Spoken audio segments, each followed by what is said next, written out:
सावन महीना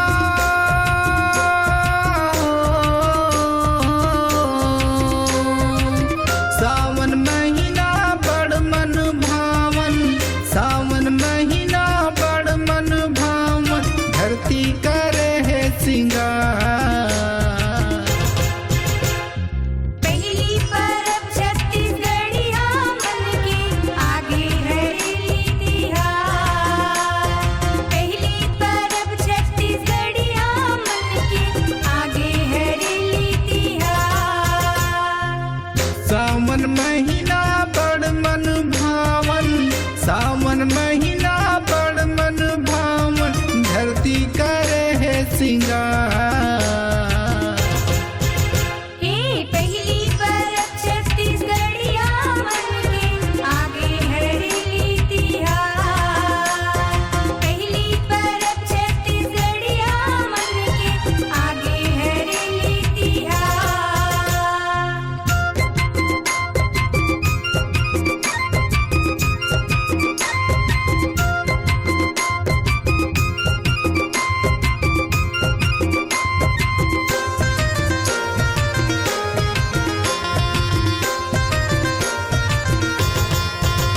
ने खेती किसानी रोपा बियासी, करके झूमते किसान संगवारी।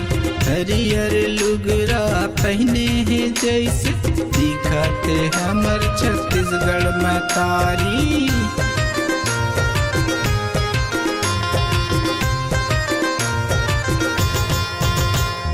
खेती किसानी रोपा बियासी, करके झूमत है किसान संगवारी। हरियरी लुगरा पहने हैं जैसे दिखत है हमर छत्तीसगढ़ महतारी। छत्तीसगढ़िया सबले बढ़िया,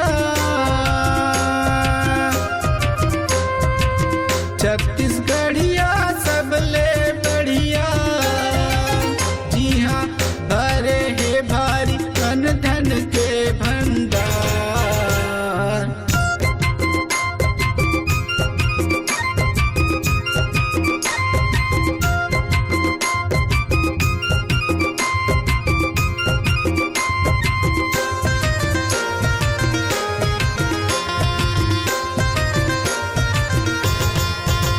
है नांगर जुड़ा रापा कुदारी, तुम जग देके माथ नवाबो।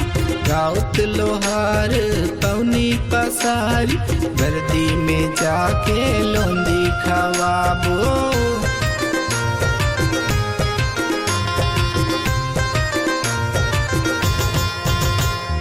नांगरी जुड़ा रापा कुदारी, तुम जग देके माथ नवाबो।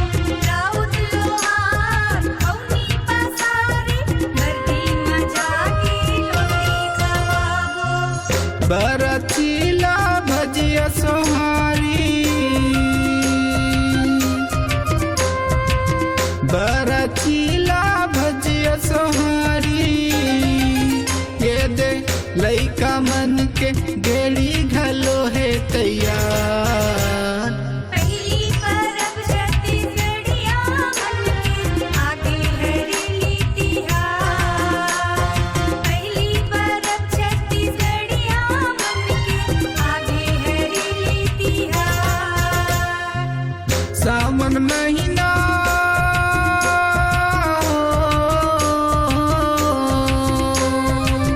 सावन महीना बड़ मन भावन, सावन महीना बड़ मन भावन, धरती करे है सिंगार।